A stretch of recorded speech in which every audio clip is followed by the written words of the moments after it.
여러분 안녕하십니까? 같이 인사하시죠. 안녕하세요. 좋았어. 자, 여러분 오늘 드디어 네 번째 주 사과가 되는데요. 지난 한 주도 여러 가지 일들이 있었고요. 오늘은 한국 이 서울에는 비가 내렸고 또 번개도 치는 돌풍이 있었고 또 녹화하고 있는 오늘 강릉에서는 큰 산불이 나서 피해를 입은 분들이 많이 계십니다.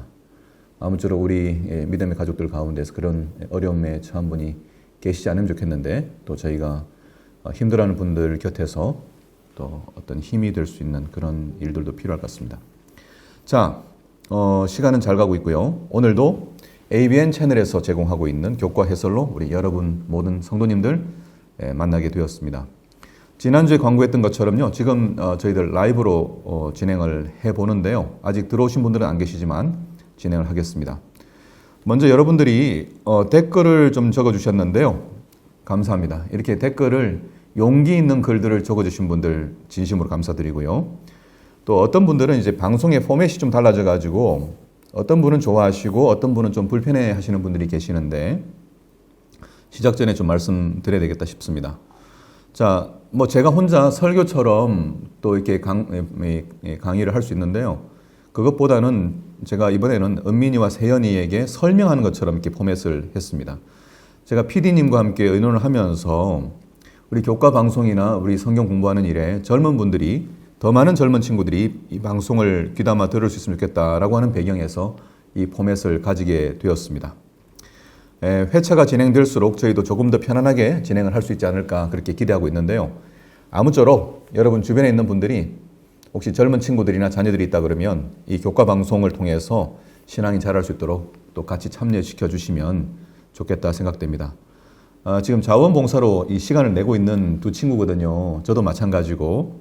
그러니까 우리 두 친구가 또 멋진 사역자로 성장할 수 있도록 또 계속해서 관심 가져주시고 또 이 방송이 보다 자연스럽게 많은 분들에게 편안한 그 분위기 속에서 성경을 공부할 수 있도록 하자고 하는 의도니까 여러분 그렇게 이해해 주시고 또 참여해 주시면 감사하겠습니다. 오늘도 구독, 좋아요, 또 알람 설정 부탁드리겠습니다. 어떻게 하시는지 아시죠? 지난주보다는 훨씬 더 많은 분들이 그 좋아요를 눌러주셨습니다. 알고리즘이 역할을 해줄 거라고 생각합니다. 그럼 오늘 방송을 본격적으로 시작을 해볼까요? 네, 좋습니다. 자, 오늘의 제목은 다 함께 시작. 하나님을 두려워하며 그에게 영광을 돌리라. 예. 자, 기억절의 말씀은 계시록 14장 12절이죠. 다 함께 읽어보겠습니다. 시작. 성도들의 인내가 여기 있나니 그들은 하나님의 계명과 예수에 대한 믿음을 지키는 자니라 라고 되어 있는데 오늘 교과를 마치면서 지금 기억절의 계시록 14장 12절의 내용을 바르게 사용해야 되기 때문에 결론적으로 말씀드리지만은 하나님의 계명과 예수에 대한 믿음으로 번역된 번역보다는 예수 믿음을 지키는 자니라, 예수 믿음을 지키는 자니라라고 하는 그 번역을 사용하는 것이 신학적으로 훨씬 더 사운드하기 때문에 그 내용을 제가 후반부 가서 설명을 드릴 수 있도록 하겠습니다. 자, 그러면 오늘 저와 함께 하고 있는 은민이와 세연이가 오늘은 좀 포맷을 좀 바꿔봤습니다. 질문을 먼저 하고 그리고 제가 대답을 해보는 방식으로 할 텐데요. 우선은 오늘 서론의 내용에서 발견되고 있는 질문이 있을지 함께 좀 들어보도록 하겠습니다. 제가 발견한 질문이 하나 있는데요. 그 오늘 서론에 보면 세상의 종말과 예수님의 재림의 날에 일어날 사건들을 잠깐 보여주면서 베드로후서 3장 10절을 소개하고 있는데 잠깐 읽어보자면 그 날에는 하늘이 큰 소리를 내며 사라지고 천체는 불에 타서 녹아버릴 것이며 땅과 거기 있는 모든 것이 타서 없어질 것이라는 사건들이 나와 있잖아요. 전 이 말씀을 보면서 되게 무섭다고 느껴졌거든요. 왜 세상 끝이 이렇게 무섭게 맞춰지는지, 또 예수님께서 재림하시는 영광스러운 날인데 왜 이렇게 무서운지, 그리고 이렇게 무섭고 파괴적인 모습보다는 밝은 모습으로 오시면 안 될까라는 질문이 들었어요. 목사님께서 어떻게 생각하시는지 궁금했어요. 오케이. 질문이 상당히 이제 신선하죠. 재림의 장면인데 좀 더 영광스럽고 밝고 이렇게 하면 좋겠는데 뭐 하늘이 떠나가고 그죠? 뭐 불에 타고 이렇게 하는 장면들 나오는 모습 보면서 가진 질문 같습니다. 일단은 우리가 이 계시록서는 다니엘서와 마찬가지로 심판이라고 하는 주제를 가지고 있다는 것을 좀 주목할 필요가 있어요. 무슨 말이냐? 이 세상은 정상적인 상태가 아니라는 거예요, 지금. 저희가 지금 멀쩡하게 숨쉬고 살아가고 있지만은 이 세상의 현재의 모습의 그 이면 또는 그 내면을 살펴보게 되면은 이 안에서 일어나고 있는 엄청난 그 불의, 그 다음에 불행들이 이 세계에 가득하고 있다는 거예요. 제가 유튜브 채널 하나 보니까 노숙자들을 그 인터뷰하는 분이 계시더라고요. 왜 여기서 이렇게 지내시는지. 저도 사실은 그 지역교회에서 목회할 때 노숙자 한 분을 모셔다가 재활시키기 위해서 이렇게 해본 적이 있는데 그분도 그랬어요. 똑같은 내용이 많아요. 보통 뭐냐면은 친구와 동업을 했다가 배신을 맞아가지고 그 돈을 가지고 튀어버린 거예요. 그게 뭐 이제 한두 푼이 아니라 막 수억, 수십억이 되니까 재기를 못하고 그렇게 노숙 생활을 하신 분들이 계시더라고요. 그러니까 이 세계에서 지금 일어나고 있는 많은 일들이 사실 열심히 살고 그 다음에 선하게 살려고 하고 또 가족을 돌보고 이렇게 살려고 하지만은 사실 주변에 있는 많은 그 해프닝들이 일어나고 있는 사건들이 사람들이 얼마나 악한지 그것도 교묘하게 악한지를 이야기하는 경우들이 많아요. 그래서 호소할 곳이 없어서 자기가 선한 동기로 했던 어떤 행동들은 묻혀버리고 또 악한 사람들이 득세하는 경우들이 또 많기 때문에 요한계시록 6장 9절에 보면은 예수의 증거로 죽임을 당한 영혼들이 제단 아래에서 신음하면서 언제까지 우리 억울함을 이렇게 풀어주지 않으시겠습니까? 라고 이렇게 호소하는 장면이 나오거든요. 그래서 이 세상이 이제 멀쩡해 보이지만은 종교로 포장한 많은 사람들이 벌이는 위선과 거짓과 가식이 이 세계의 현 주소라고 또 말할 수 있을 거예요. 그래서 사실 이제 이 지구가 뭐 예를 들어 선한 사업도 많이 하고 발전적인 계획도 많이 하지만 인간이 가지고 있는 죄된 본성, 부패한 이 본성의 그 내면을 살펴보게 되면은 까무라치게 놀랄 만큼 치유 불가능한 어두운 부분을 가지고 있다는 거예요. 그래서 우리 안에는 다 뭐가 있냐면은 이중성이 있는데 인간들이 다 그 문제와 싸우고 있죠. 그건 이렇게 교회의 어떤 지도자라고 해서 면제되는 거 아니에요. 제가 뭐 오늘 네이버에 그 뉴스를 하나 보니까 달라이 라마가 실수를 했더만요. 제가 자세히 말씀드릴 필요가 없다고 생각되고요. 뭐 그렇게 썩 좋은 일이 아니니까. 노벨 평화상을 받았던 티베트의 승려 이 달라이 라마가 그냥 공적인 자리에서 이 실수를 해버렸어요. 그것도 아주 그 극단적인 실수를 해버렸어요. 제가 보면서 이상하지도 않았어요. 왜냐하면은 도를 40년 닦든 50년 닦든 인간이 하나님의 그 보호나 그 다음에 이 성령의 이 보호하심에서 떠나버리면은 누구나 다 그렇게 될 수 있는 거거든요. 그러니까 이제 교회 안에 있다고 해서 모든 사람이 다 그 안전한 상태에 있는 게 아닌데 제가 드리고 싶은 말은 뭐냐면은 이 멀쩡해 보이는 세계를 하나님이 이렇게 심판하셔야 되는가? 이렇게 불로서 끝장내고 이렇게 다 새롭게 하는 일이 필요한가? 사실 우리가 생각하는 것보다 훨씬 더 인간이 가지고 있는 이중성이라고 하는 문제는 지독하게 그 낫지 않는 불치병 같은 모습이기 때문에 우리가 이 세계가 가지고 있는 그 이중적인 모습에 대하여 이 믿음의 눈을 가지고 그 본질을 바르게 파악할 필요가 있어요. 여러분들이 이제 그 요한계시록을 읽게 되면은 사단의 세계가 얼마나 교묘하게 이 자기를 포장하고 있는지 영어로는 counterfeit라고 그러거든요. 짝퉁인데 가짜 모조품인데 이 모조적인 형태로 종교적인 그 모든 특성들을 다 가지고 있어요. 그래서 사단도 성경에 보면은 삼위일체가 있어요. 용이 나오고 그 다음에 짐승이 나오고 그 다음에 거짓 선지자가 나와요. 이 삼위일체가 같이 움직여요. 그런가 하면은 요한계시록 2장 3장에 보면은 사단의 회가 있어요. 사단의 모임, 사단의 교회가 있어요. 교회 모임도 가지고 있어요. 그리고 기적도 행해요. 뭐 불이 하늘에서 내려오게 한다든지 영적인 막 일을 해요. 그래서 예배도 드리고 며칠은 절하게 만들고 있기 때문에 문제는 뭐냐면은 외적인 형태를 가지고는 거의 판단하기 어려운 정도의 이 모조적인 예배와 형태가 오늘날 이 종교 또는 기독교 신앙 속에서도 그렇게 이제 포장된 모습으로 드러나고 있다는 거예요. 그래서 인간이 가지고 있는 그 치명적인 이 질병, 이 죄라고 하는 것을 만약 우리 스스로가 극복할 수 있었다 그러면 하나님은 예수님을 보내지 않으셔도 되죠.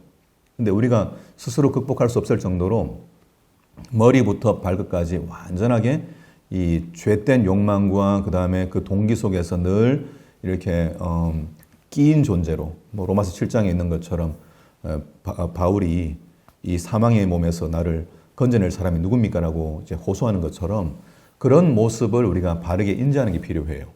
그래서 제가 이제 이 뭐 질문의 포커스를 뭐 생각할 때 왜 하나님께서 이토록 그렇게 심각한 심판을 내리셔야 하느냐라고 하는 문제를 누굴 보면 좀 대답이 될 것 같으면은 우리 자신이요. 우리 자신들이 가지고 있는 이 죄악성이 얼마나 깊은지를 발견하고 또 그리고 우리 주변에서 일어나고 있는 세계의 여러 일들이 사실은 선한 동기로 시작된 것처럼 보이지만은 그러나 상당히 많은 경우에 또 대부분이 또 이기적인 목적으로 이렇게 가고 있는 교묘함의 그 극치가 죄악의 깊이가 얼마나 깊은지를 보여주는 거거든요. 그래서 예수님께서만이 이 세계의 죄인들이 앓고 있는 이 깊은 죄의 병을 해결할 수 있기 때문에 십자가에서 돌아가시고 그 다음에 우리의 그 이 죄의 이 대가를 치르심으로써 우리를 해방시켜 주시는 그 일을 하지 않으시면 우리는 한순간도 자유가 없는 것이죠. 그래서 우리가 예수를 믿고 자유로워졌는데 그럼에도 불구하고 언제라도 죄의 노예로 다시 돌아갈 수가 있다는 거거든요. 그래서 이제 이 부분을 생각하면서 하나님의 심판이라고 하는 것이 진짜 있어야 되는가? 진짜 예수님이 오셔가지고 그렇게 세계를 완전히 전복시켜서 뒤집어가지고 새롭게 하신 만큼 지구가 그렇게 심각한 문제인가? 이 문제를 사실은 우리가 복음을 이야기하기 전에 깊이 있게 조금 이렇게 인식하는 것이 대단히 필요하다고 생각돼요. 그런 점에서 우리가 성경도 읽어야 하지만은 세상 속에서 일어나고 있는 여러 이 권모술수 또 여러 가지 이중적인 어떤 모습들 이런 것들을 고발하고 있는 또 인간의 본성을 이렇게 해부하고 있는 여러 이 작품들을 또 이렇게 소설이나 어떤 작품들을 이렇게 좀 보는 것이 도움이 될 것 같아요. 그래서 전혀 모르기 때문에 순진하고 순박한 신앙을 할 수 있을지는 모르겠지만은 그러나 인간의 본성을 알지 못한 상태에서 믿고 있는 예수님의 구원과 은혜라고 하는 것은 상당히 피상적으로 끝날 수밖에 없다. 끝날 수 있다. 이런 점을 생각하면서 이 심판이라고 하는 그 시간을 우리가 기다리고 있는데 우리의 그 영혼이 완전히 새롭게 되는 그 날이 우리에게 얼마나 필요한지 몰라요. 우리에게 뭐 여러분도 고민 다 있을 거예요. 가정의 문제, 뭐 또 재정의 문제, 또 건강의 문제, 이 어려움이 없는 사람이 아무도 없는데 이 모든 문제와 함께 인간의 깊은 이 죄된 본성을 완전하게 영화롭게 만들어 주시는 그 순간을 우리는 기다릴 수밖에 없는 것이죠. 주님께서 그렇게 해주실 거라고 믿고요. 우리가 그 심판 속에 묘사되어 있는 이 내용 속에서 세계가 가지고 있는 악의 무서움을 한번 생각해 보면 어떨까 그런 생각이 들었습니다. 네. 자, 그러면 뭐 일요일 갈까요? 일요일 질문이 어떤 게 있는지 한번 말씀을 나눠보죠. 네, 일요일 질문은 제가 드리고 싶은데요. 일요일 제목이 하나님을 두려워하라라는 거잖아요. 분명히 이 말씀은 새 천사의 기별이 가지고 있는 긴박한 호소에서 나온 거기 때문에 상당히 중요하다고 생각을 했는데 하나님을 두려워한다는 의미가 정확하게 어떤 거지? 하는 생각이 좀 들었어요. 사실 어릴 때 이제 교회 다니다 보면 떠들지 말라고 이렇게 얘기하시고 하늘에서 하나님이 다 지켜보고 계셔 막 이런 식으로 이제 이 말씀하시면서 행동 똑바로 해야 돼 이렇게 하는 이야기들을 되게 많이 들었던 것 같은데 그러면 가끔은 하나님이 조금 부담스러운 존재, 무서운 존재 이렇게 느껴질 때가 있었던 것 같아요. 그래서 이 첫째 천사의 기별에 나오는 하나님을 두려워하라라는 말씀을 저희가 어떻게 이해하면 좋을지 좀 더 설명해 주시면 좋을 것 같습니다. 네. 사실 어떤 때는 이제 하나님의 본성을 교회가 이렇게 가리는 경우들이 있거든요. 그렇죠? 예. 그래서 우리가 가지고 있는 어떤 관념들, 예를 들어 뭐 한국 사람들은 유교적 교육을 받아왔기 때문에 뭐 어른들 앞에서는 이제 공손해야 된다. 또 교회에서는 조용히 해야 된다. 뭐 웃는 것 대신에 우는 게 차라리 낫다. 뭐 이런 이제 엄숙주의에 속하는 그런 신앙 활동을 이렇게 배우거나 강요하면서 뭐 하나님의 본성, 사랑의 본성을 이렇게 오해할 수 있는데 일단 이제 두려움이라고 하는 것이 뭐 여기 본문에도 설명하고 있지만은 두 가지 측면이 있다. 첫 번째는 긍정적인 측면인데 두려움을 갖지 않은 사람에게 겁이 없는 거죠. 예. 자기 인생에 겁이 없이 뭐 누군가도 의식하지 않고 살아가는 사람들이 진짜 무서운 거거든요. 예. 근데 그런 겁 없이 살아가는 때가 언제냐면 젊은 때죠. 20대 겁이 없죠. 뭐 10대 겁이 없죠. 예. 겁이 없는데 여러분 마르틴 루터 이야기 아실 거예요.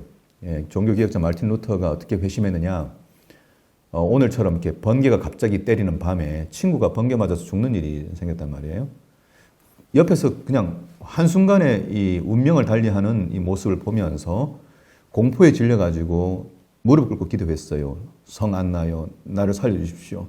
그러면 제가 당신께 저의 인생을 드리겠습니다. 이렇게 된 거예요. 그래서 어떤 때 우리가 이제 인생에서 두려움을 겪는 때가 있거든요. 저도 필리핀에서 바탕가스라고 하는 섬으로 배를 타고 가다가 얼마나 무서웠는지 몰라요. 거기가 세계에서 제일 깊은 바다 중에 하나인데 학생들 데리고 이렇게 선교 여행도를 가다가 거기서 빠져 죽을 뻔했거든요. 뭐 배가 가지 못하고 그냥 출렁거리는데 그때 기도밖에 안 나와요. 예. 비행기 탈 때도 그런 경험 있는지 모르겠지만 그래서 인간이 가진 두려움 가운데에서 이런 차원은 축복이죠. 그래서 인간에게 주어지는 불행한 일들이 100% 나쁜 일은 아니라고 생각되는 거예요. 그래서 하나님께서 우리가 믿을 때 다 바로 천국으로 데려가는 대신에 이 땅에서 사는 동안에 겪는 뭐 아픔, 질병, 사별 모든 그 어려움들을 이렇게 겪도록 하신 것은 하나님을 찾도록 만드는 그런 음성이 될 거예요.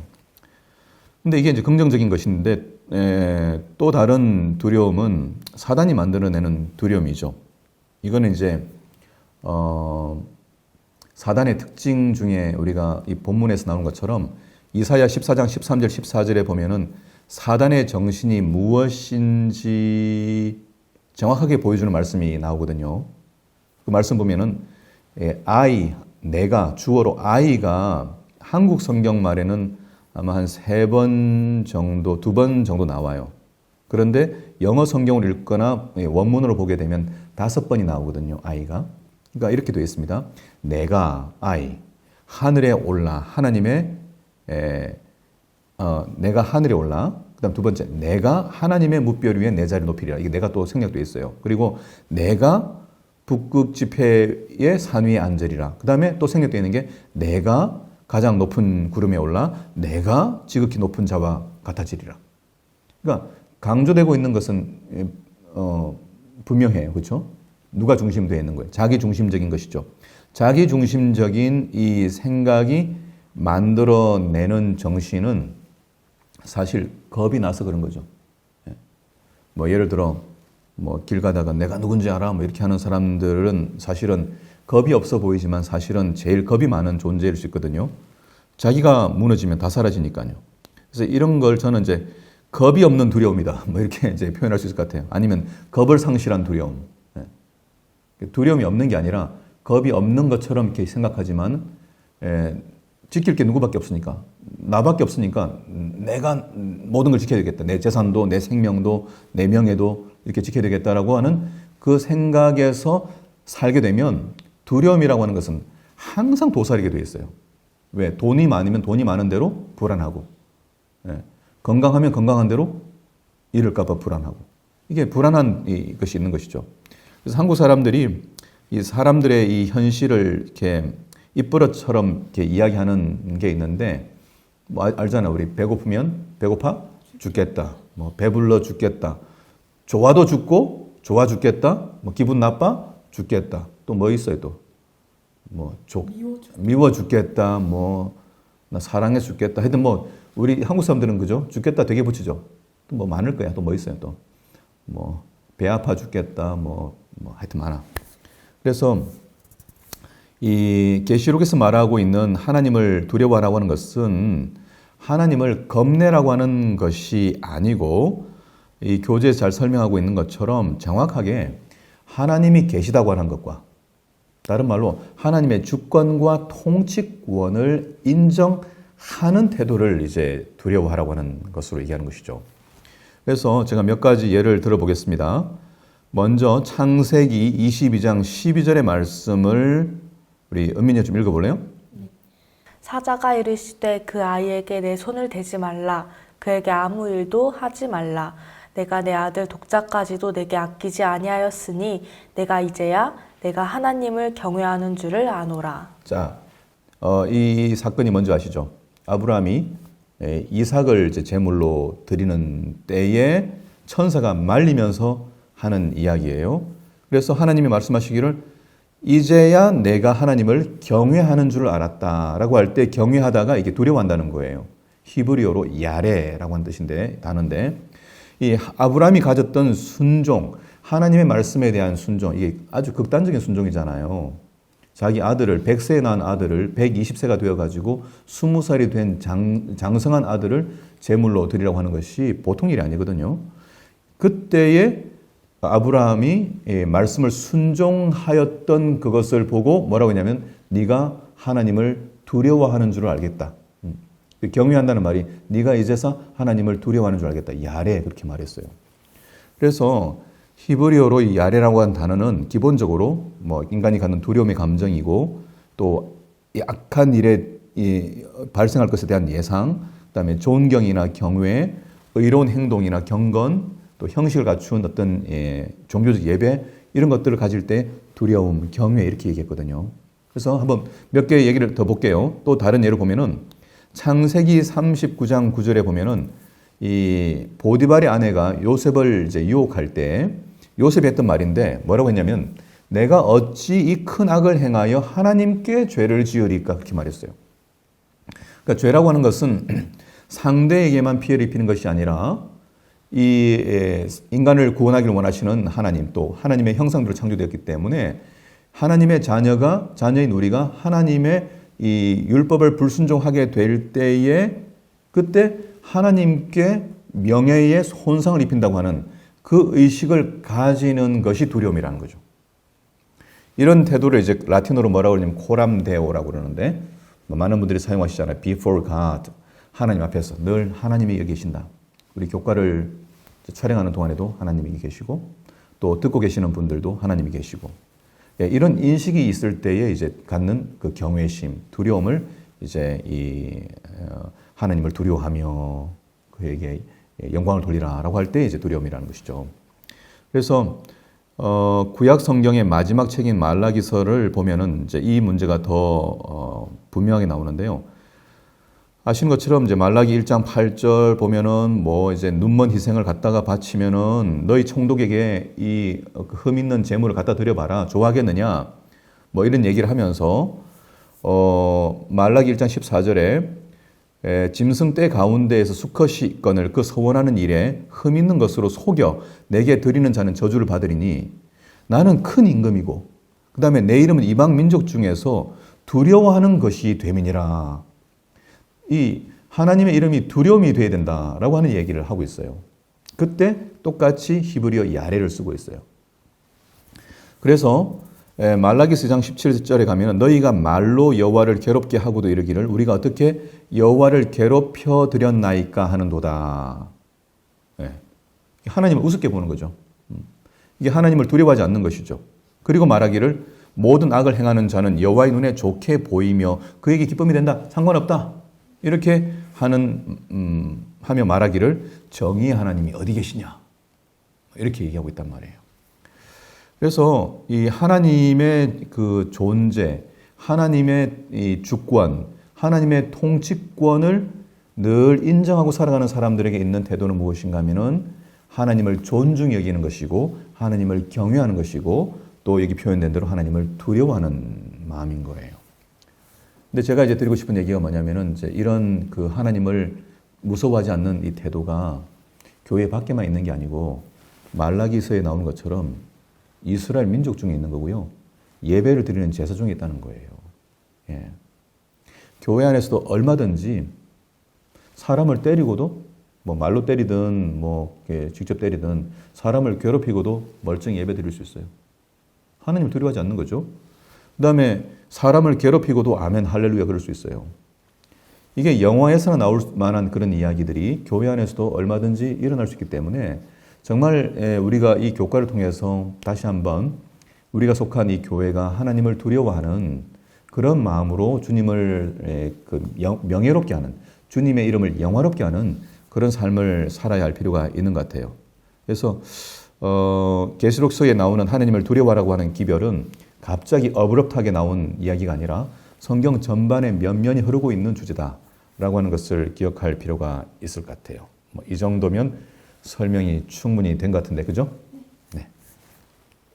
자, 마지막으로 뭐 제가 이 교재에 나오는 말씀이니까 교재에 나오는 영감의 교훈의 말씀을 세연이가 읽어주시면 좋겠습니다. 네. 많은 사람에게 교육이란 서적으로부터 얻는 지식을 의미한다. 그러나 여호와를 경외하는 것이 지혜의 근본이다. 하나님을 사랑하고 두려워하는 지극히 작은 어린아이를 하나님께서는 가장 재능 있고 학식이 많지만 개인적 구원의 문제를 등한히 하는 사람보다 더 크게 보신다.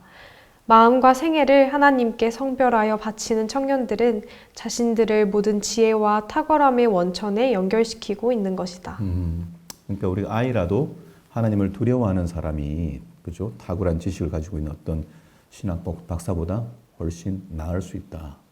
예. 그래서 우리 하나님을 두려워하는 그런 인생을 살아야 되겠어요. 그렇죠? 자, 월요일 갑시다. 월요일 어떤 질문이 있는지 보게요. 네. 월요일 제목은 하나님을 경외하고 순종하기라는 제목으로 제목이 나와 있는데요. 여기선 하나님을 두려워하는 것과 계명을 지키는 것 사이의 연관성을 다루고 있더라고요. 사실 재림교회는 하나님의 계명과 순종을 매우 강조하고 있는 교단이잖아요. 그런데 이것 때문에 신앙을 힘든 것으로 생각하는 경우가 종종 있는 것 같아요. 분명히 하나님을 경외하는 것은 말씀에 대한 순종으로 이어지는데 왜 즐거운 순종이 잘 일어나지 않을까 질문을 드려봅니다. 예, 가끔 여러분 뭐 질문하고 있는 거죠. 이런 내용을 그렇죠. 하나님 말씀 순종하라고 하는 것이 즐거운 마음의 반응이 되면 좋겠는데 부담으로 작용한다. 자, 먼저 교재에 나오는 성경 말씀 신명기 6장 2절을 읽어보겠습니다. 제가 읽을게요. 너와 내 아들과 내 손자들이 평생에 내 하나님 여호와를 경외하며 이 단어가 뭐냐? 히브리어로 아까 똑같이 야레, 두려워하라. 내가 너희에게 명한 그 모든 규례와 명령을 지키게 하기 위한 것이며 내 나를 장구하게 하기 위한 것이라.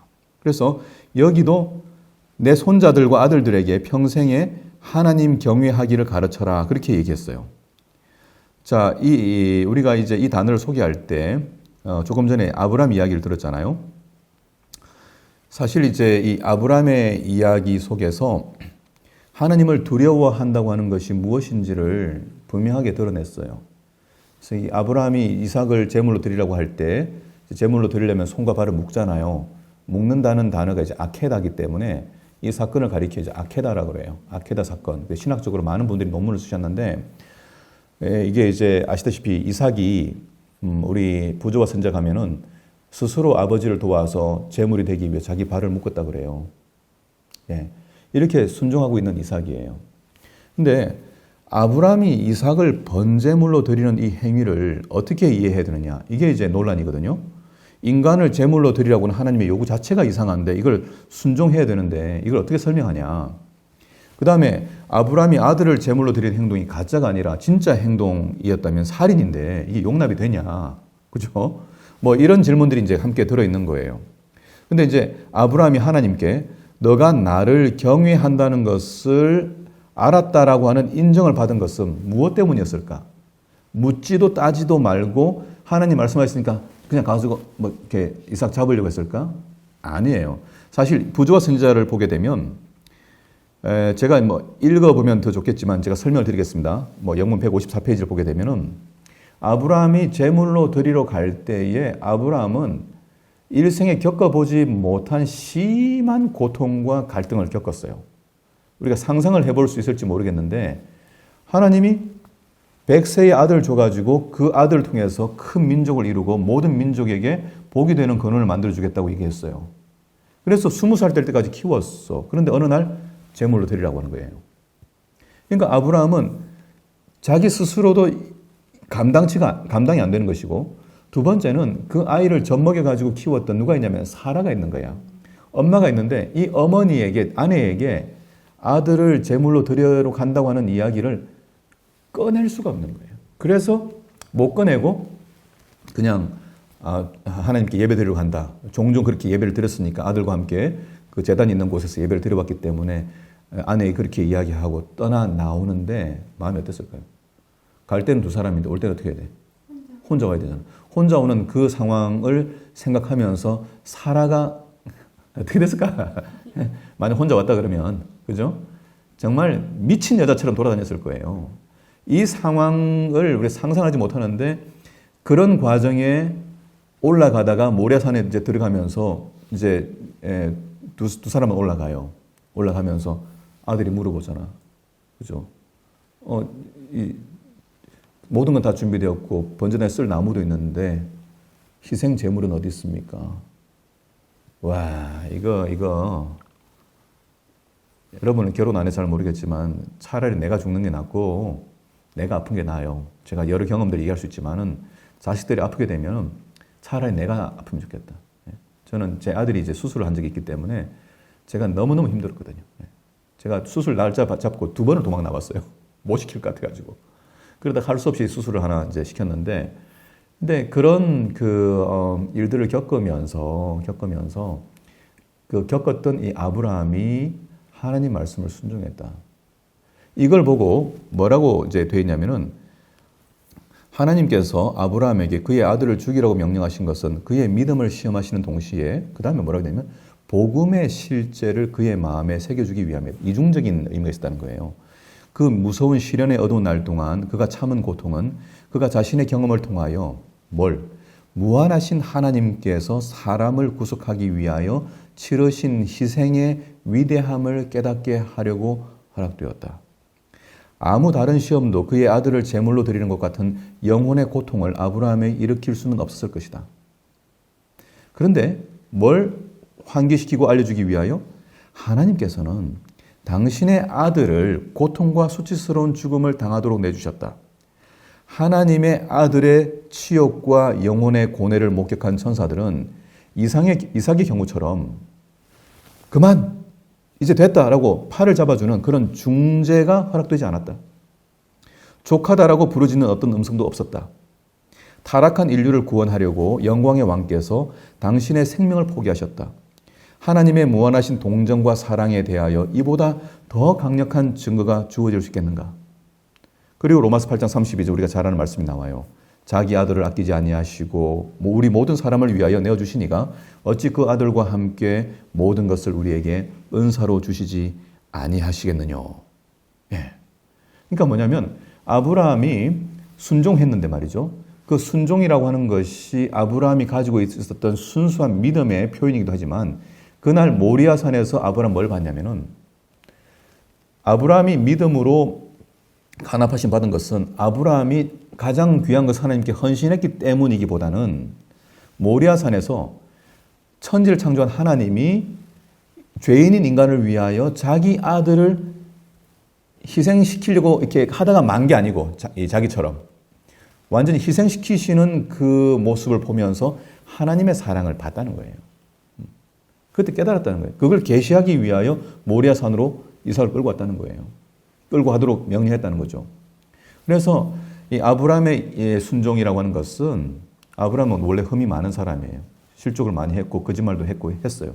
하지만 그에게 하나님께서 주신 그 어떤 말씀 계시는 네가 나에게 순종하는 것, 비교할 수 없는 그 희생과 사랑을 죄인들을 위하여 내가 가지고 있다라고 하는 것을 분명하게 보여주셨다는 거예요. 그러니까 순종이라고 하는 것은 하나님의 사랑을 깨달은 사람들이 갖게 되는 자연 발생적인 반응이어야지 어떤 사람도 그것을 강요하거나 그것을 이렇게 종용하거나 자유의지와 선택권을 갖다가 이렇게 훼손시키면서 이렇게 순종하라고 해서 순종해라. 하나님 말씀이니까 무조건 해라. 라고 하는 형태는 반기독교적인 것이다. 그래서 우리는 늘 이제 십자가를 명상하고 예수님의 희생을 명상하고 하면서 사실 저도 오늘 마음에 복잡한 생각들이 좀 있었는데 잠깐 기도하면서 명상을 하니까 하나님께서 나와 함께 하신 게 분명해요. 나를 안 버리셨어요. 그러니까 제가 겪고 있는 어려움들을 하나님께서 붙잡아 주실 게 확실해요. 그 믿음이 생기니까 하나님이 행하신 일들을 보면서 믿으니까 마음에 평안이 생기거든요. 그래서 그러고 나니까 뭐예요? 하나님 제가 범죄하지 않겠습니다. 하나님 제가 실수하지 않겠습니다. 하나님의 뜻에 맞는 그런 삶을 살겠습니다.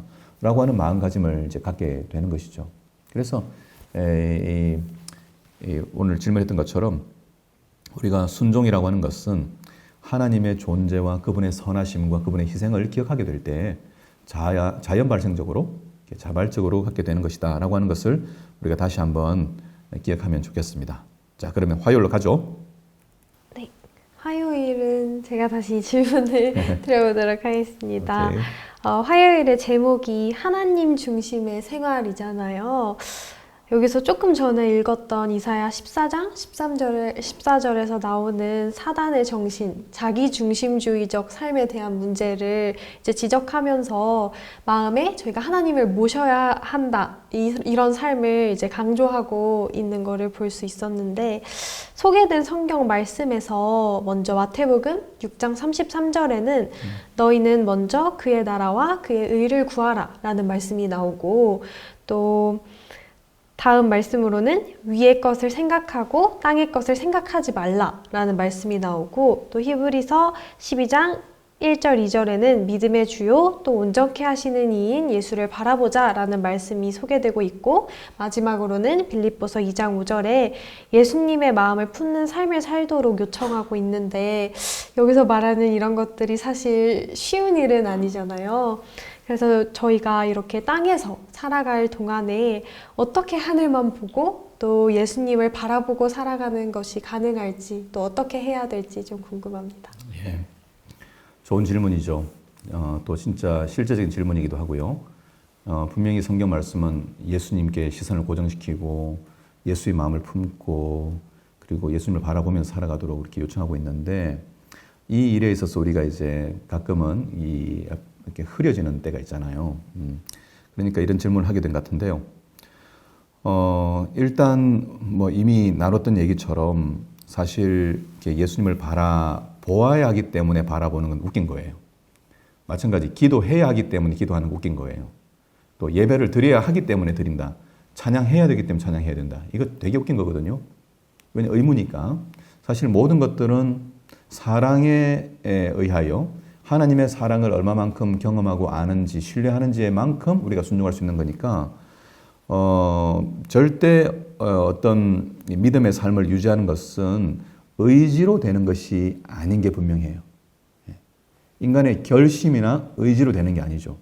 찬미가 주로 이제 불렀던 찬미가 뭐가 있냐면은 울어도 못하네 할 수 없는 죄인이, 뭐 그런 찬미를 아는지 모르겠어요. 자주 부르죠. 그다음에 힘써도 못하네, 뭐 결심해도 안 되는 거예요. 근데 뭐라고 돼 있냐면 믿어야 살겠네 이렇게 나오거든요. 찬미가. 이건 명확한 내용이에요. 그러니까 힘써서 결심하고 의지를 이렇게 가져서 내가 오늘 시선을 하나님께 고정시켜야지 이렇게 되는 게 아니라 하나님의 사랑 안에서 그분의 주어진 축복들을 이렇게 인조이하고 꽃을 보거나 새를 보거나 기도하는 시간, 명상 시간을 가지면서 하나님이 우리를 어떻게 바라보고 계시는지에 대한 시선을 이렇게 늘 이렇게 기억하고 떠올리는 삶을 살아가는 일이 필요한 거예요. 이게 분주한 세상에서 어렵거든. 근데 제가 이야기를 하나 하면은 제가 종종 하는 이야기인데 뉴욕 시내 가보셨는지 모르겠지만 우리 서울 시내도 마찬가지고 뉴욕 시내 맨하탄을 걷고 있던 두 미국인이 있었는데 하나는 인디안 배경의 친구예요. 근데 이제 이 친구가 같이 길을 걷고 있다가 경적 소리가 시끄럽고 앰뷸런스가 떠들고 사람들이 발길이 아주 많은 그 맨하탄 한복판에서 뭐라고 하냐면은 자기 친구한테 인디안 친구가 말하기를 귀뚜라미 소리 들었냐? 귀뚜라미 소리 안 들려? 그런 거예요. 무슨 얘기 귀뚜라미 소리가 들려? 그랬더니 아니나 다를까 옆에 있던 쓰레기통을 딱 치우니까 거기서 귀뚜라미 한 마리 나오는 거예요. 그래서 이걸 보고 신기해가지고 옆에 있던 백인 친구가 말하기, 야, 너 어떻게 이 시끄러운 데서 귀뚜라미 소리 들었냐? 그랬더니 갑자기 뭐라고 하냐면 주머니에서 동전을 꺼내가지고 바닥에 쫙 뿌려.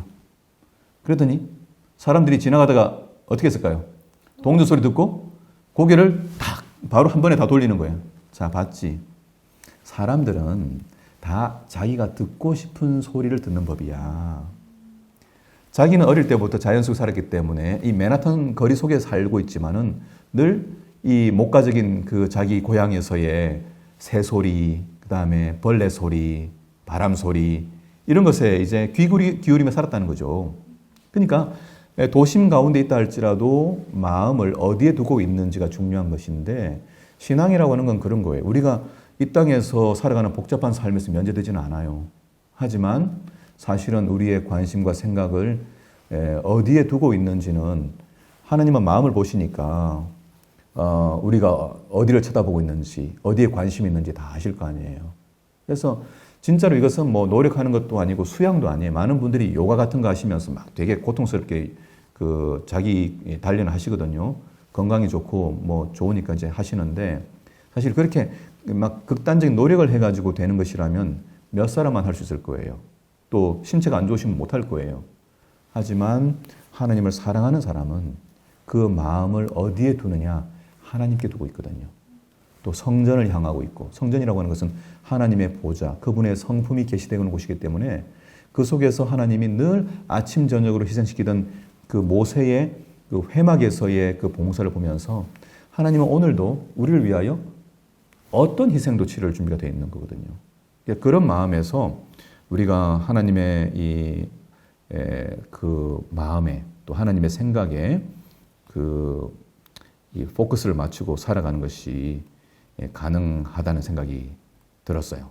그래서 저는 이제 우리가 이 그리스도의 삶이라고 하는 것은 결국 그런 의미에서 기도하는 삶인 것 같아요. 쉬지 말고 기도하라라고 하는 것이 불가능한 게 아니고 쉬지 말고 기도하라고 하는 것이 항상 무릎 꿇고 눈 감고 다니라고 하는 게 아니라 이 하나님의 이 존재하심과 그분의 통치 속에 내 삶이 놓여져 있다고 하는 그 믿음 속에서 뭐 대화할 때나 계약서를 쓸 때나 또 공부할 때나 시험 칠 때나 그 모든 시간에 하나님을 의식하면서 살아가는 그런 일이 필요한 것 같아요. 그것이 이제 우리의 주어진 특권이죠. 그래서 어떤 때 우리가 살다가 힘들면 뭐라고만 얘기해 되냐면은 뭐 길게 얘기하지 않아도 힘들면 어떻게 해요? 나를 도와주실 분 계시니까 주님, 예수님 이렇게만 해도 우리의 탄식 소리가 하나님 마음에 파동을 불러일으킨다 그랬거든요. 그러니까 내가 힘들어서 주님 어떻게 해요? 라고 할 때 주님이 내가 다 답을 가지고 있어. 조금만 인내하거라. 조금만 참거라. 이렇게 우리를 이렇게 격려하시는 분이 계시니까 이런 삶의 태도는 하나님을 얼마나 신뢰하는지 사랑하는지에 달려있다고 생각이 됩니다. 네, 이 정도로 하죠? 네. 감사합니다. 수요일 소집? 네. 네, 수요일은 제가 질문을 준비해봤는데 하나님께 영광을 돌리라는 제목으로 되어 있는데요. 우리가 평상시 이야기할 때 하나님께 영광을 돌립니다 라는 말을 되게 많이 사용하잖아요. 그렇죠. 그리고 우리의 행동이 하나님께 영광이 되느냐 아니냐의 형태들의 대화도 많이 하는 것 같아요. 교제에도 순종의 강조점을 계속해서 두고 있는데 사실은 하나님께 영광이라고 하면서 교회의 헌신을 강조하거나 예배에 참여를 강조하거나 어떤 때는 하나님의 영광이라는 구호로 신앙을 힘들게 만드는 경우도 있는 것 같아요. 예를 들어서 물질이든지 시간이든지 하나님께 돌려야 한다고 하면서 선교활동에 참여하라고 하는 것이 선뜻 내키지 않는 때가 있는데 참여해야 하는 경우도 있는 것 같거든요. 이런 마음들은 어떻게 받아들여야 하는지 궁금합니다. 예, 우리 오늘 이제 본문에 나오는 교과의 뭐 본질적인 이제 제목과 관련된 거잖아요. 그렇죠? 오늘 제목이 하나님께 두려워하며 그에게 영광을 돌리라라고 되어 있는데, 자, 하나님께 영광을 어떻게 돌리느냐라고 하는 것인데, 이제 질문은 하나님께 영광이라고 하는 것으로 많은 경우에 종교적 헌신, 신앙적 헌신을 강요하는 어떤 일들이 이제 있는 것 같아요. 그래서 하나님께 영광을 돌립시다 이렇게 하는 말이 어떤 데는 정말 이렇게 너무나 아름다운 말인데, 이것마저도 이제 부담을 느끼도록 이걸 이용해가지고, 활용해가지고, 교회의 어떤 목적, 인간 조직의 어떤 목적을 그렇게 이루기 위한 수단으로 이렇게 쓰면서 교회를 설립하신 하나님의 목적을 훼손시키는 일들이 사실 역사적으로 계속 있어 왔어요. 뭐 종교개혁 당시에도 마찬가지였고, 교회를 짓기 위하여 뭐 얼마나 헌금을 많이 하냐에 따라 가지고, 심지어는 아시는 것처럼 그죠?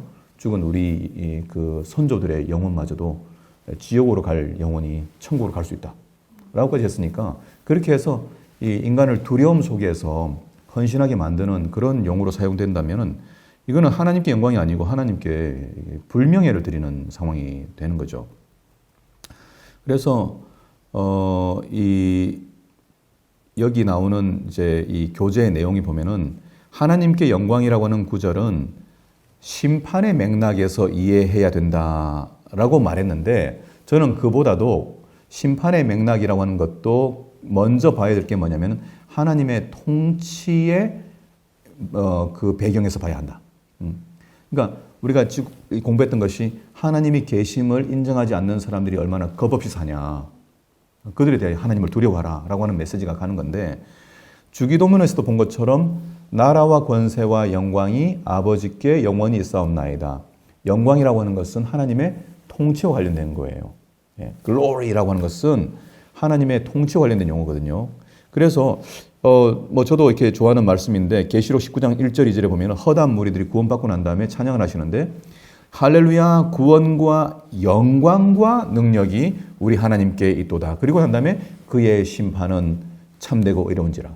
그러니까 뭐가 먼저냐면은 하나님의 통치에 대한 영광이 먼저고, 그 다음에 심판이 나와요. 그 심판도 하나님의 통치에 관련된 거거든요. 그래서 계시록 19장 6절에 가면은 이 허다한 무리가 외치는 고백을 요약하고 있는데 뭐냐면, 할렐루야, 우리 우리 하나님 곧 전능하신 이가 뭐 하신다 그러면 통치하시는도다 그랬어요. 할렐루야라고 하는 말 자체가 하나님께 모든 그 칭찬과 그 다음에 공로와 모든 그 업적과 그 수고를 다 하나님께 돌려드린다. 우리는 구원받는 일에 우리가 주장할 것이 아무것도 없다. 지금 구원받아가지고 지금 하늘에 와 있으니까 얼마나 좋겠어요. 유리 바닷가에서. 그 고백이 뭐예요? 내가 이룬 구원이 아니라 하나님 주신 선물과 은혜라고 하는 것을 기억하면서 부르는 찬양이기 때문에, 하나님의 전능하신 통치와 그분이 우리에게 베푸신 그 완벽한 구원의 선물에 대한 인정에서 나오는 행위가 하나님께 영광을 돌리라고 하는 것이죠.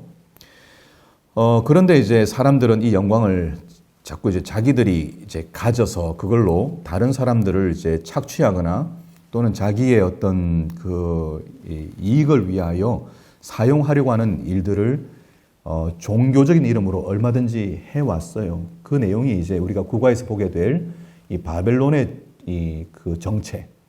바벨론이라고 하는 것은 이렇게 뭐 정치적인 단체이기보다는 종교적인 것과 정치적인 힘이 합쳐져 가지고 인간의 어떤 그 선택권이나 양심을 유린하는 존재로 나오잖아요.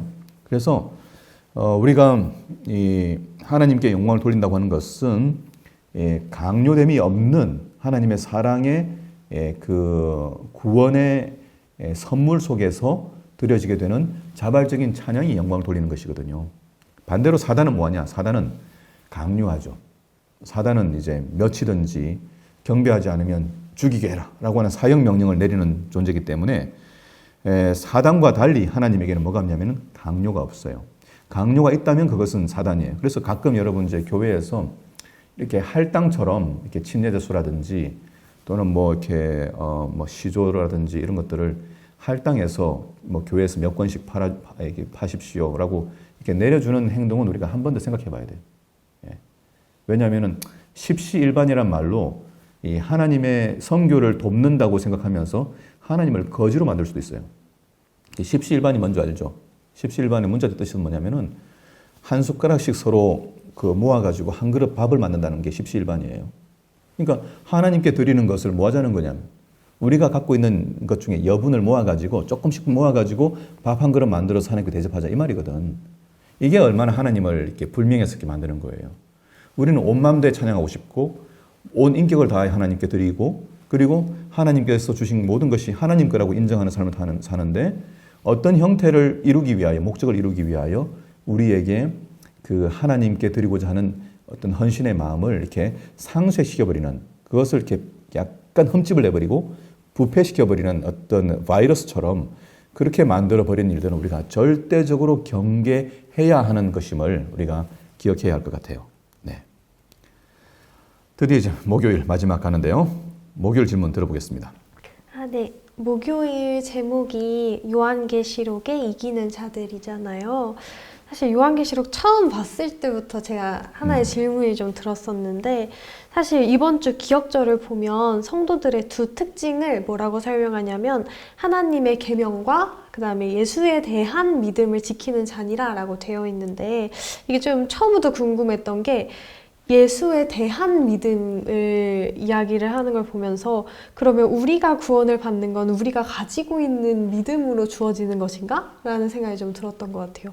만약 그렇다면 우리가 그분에 대한 믿음이 얼마나 큰지에 대한 걸로 결정이 되는 거라면 나는 지금 믿음이 충분한가? 좀 이런 생각을 했는데 또 내용을 보다 보니까 본문에서는 예수에 대한 믿음이라고 말하지 않는 거를 주목하라라고 되어 있더라고요. 본문에서 믿음은 하나님의 선물이고 승리는 우리의 의지력이 아니라 그리스도의 능력으로 승리한다고 설명되어 있는데 좀 이게 분명하게 설명해 주시면 좋을 것 같습니다. 네. 이 부분이 이번에 이제 정확하게 좀 드러나야 될 부분 같아요. 저도 이제 기억절의 한국말 번역이 예수에 대한 믿음을 가진 자라고 돼 있어서 이렇게 번역한 것을 사용하는 것은 조금 조심해야 되는데 생각을 했었어요. 그래서 이게 이제 혹시 마크 필리의 의도였는가? 라고 생각했는데 살펴보니까 그건 아니에요. 마크 필리도 정확하게 하나님의 계명을 지키며 예수 믿음을 가진 자라고 할 때 이 예수 믿음을 예수님에 대한 우리의 믿음이 아니라 예수님이 보이신 신실함을 의미한다고 설명을 하고 있거든요. 자, 이게 얼마나 이제 중요한 문제인가 하면요. 실제로 헬라 문법상에서 이 피스테오, 그 다음에 예수 그리스도라고 하는 이 단어가 이 믿는다라고 할 때, 예수의 할 때, 예수 피스티우 할 때는, 아니, 크리스투, 예수 할 때 이게 다 소유격이거든요. 근데 이 소유격이 주격으로 쓰여진 소유격이냐, 아니면 목적격으로 쓰여진 소유격이냐. 이제 다른 말로 하면, 한국말로 풀어볼게요.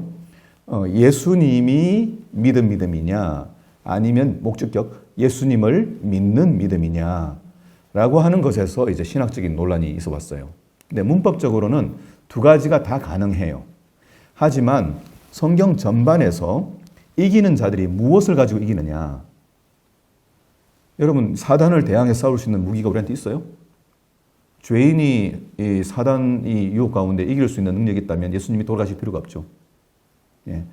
우리가 이길 능력이 없기 때문에 예수님이 이기셨어요. 사단의 유혹을 이기셨고 그 다음에 사단의 죽음에서 부활하셨고 예수님이 승리하셨어요. 그 승리를 우리에게 선물로 주신 거예요.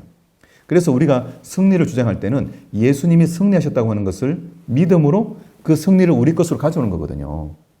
그래서 이 대쟁투, 하나님과 사단 사이의 이 전쟁에서 성도들이 이겨나갈 수 있는 유일한 길은 우리가 예수님을 얼마나 잘 믿느냐에 달려있는 것이 아니라 예수님이 우리를 위하여 이루신 확실한 구원을 우리가 그것을 받아들이는 것, 거기에 달려있다고 하는 것이 이 대쟁투라고 하는 긴 이야기 속에서 나오는 분명한 이야기예요.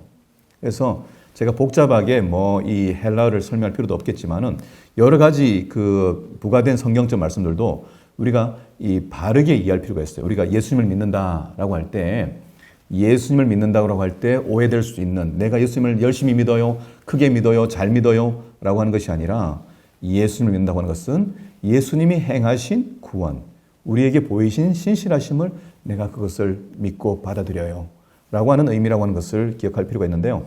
이 내용에 대하여 혹시 궁금하신 분들은 영어를 읽으실 수 있는 분들은 시그베 톤스타드라고 하는 로마린다에 있는 신학부 교수인, 신약학 교수인, 이분이 요한계시록으로 논문을 썼는데 Saving God's Reputation이라고 하는 논문을 읽어보시면 그 논문이 이 이야기를 담고 있습니다. 그리고 최근에 우리 대학의 교수로 오신 허상민 교수가 영국에서 공부한 내용도 구원에 있어서 하나님의 역할과 인간의 역할을 어떻게 이해해야 되느냐라고 하는 것을 정리했기 때문에 그 논문도 좀 참고하면 좋겠다고 생각이 됩니다.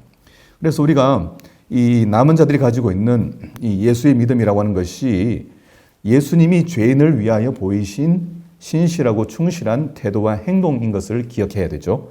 그래서 인간의 구원은 우리에게 오는 것이 아니라 예수님께로부터 오는 것이다 라고 하는 것을 이제 기억할 필요가 있겠어요. 그래서 제가 한두 개만 이 믿음과 관련된 말씀들을 좀 바르게 좀 잡아드리면 다음과 같습니다. 하나는 로마서 3장 22절의 말씀인데 번역하면 이렇게 돼요. 우리 성경에는 하나님의 의는 예수 그리스도를 믿는 믿음을 통하여 오는 것인데 모든 믿는 사람에게 미칩니다. 이렇게 되어 있거든요. 하지만 원어는 어떻게 되어 있냐?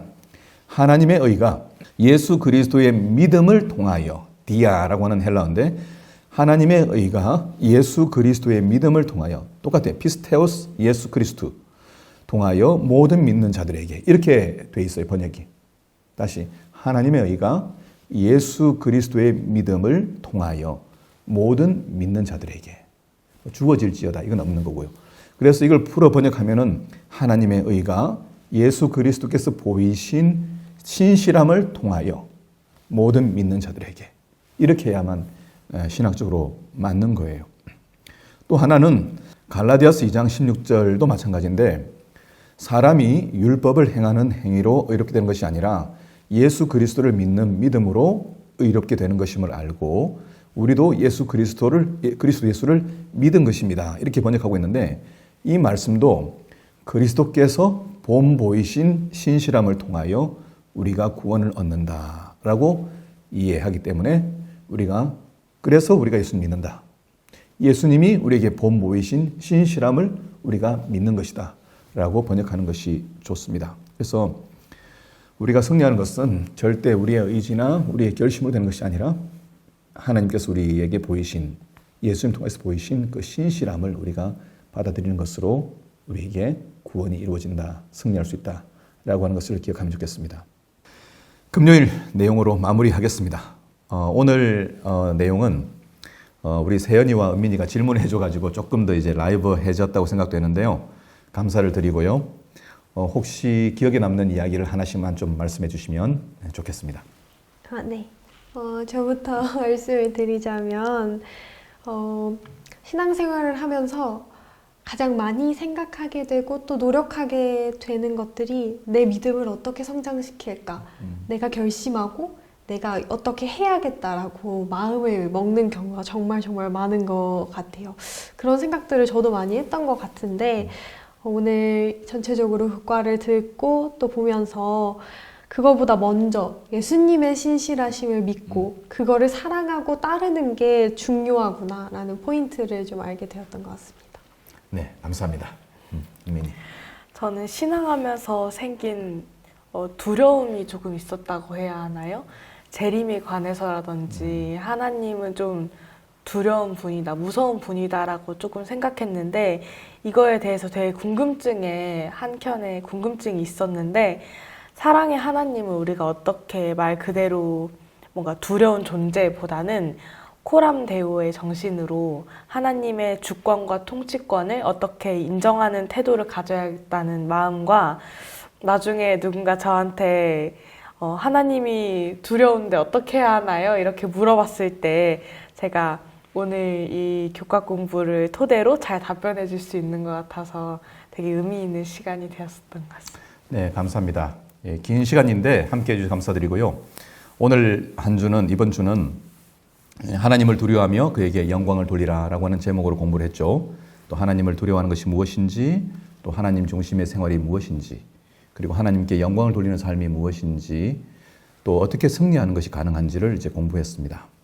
이미 공부를 했기 때문에 새로 주어지는 한 주, 그리스도께서 우리에게 주신 승리를 우리가 붙잡고 우리에게 주어지는 여러 이 불같은 시험들을 이기면서 평안함 가운데 하나님의 명예를 높여드리는 그런 한 주가 되기를 기대하겠습니다.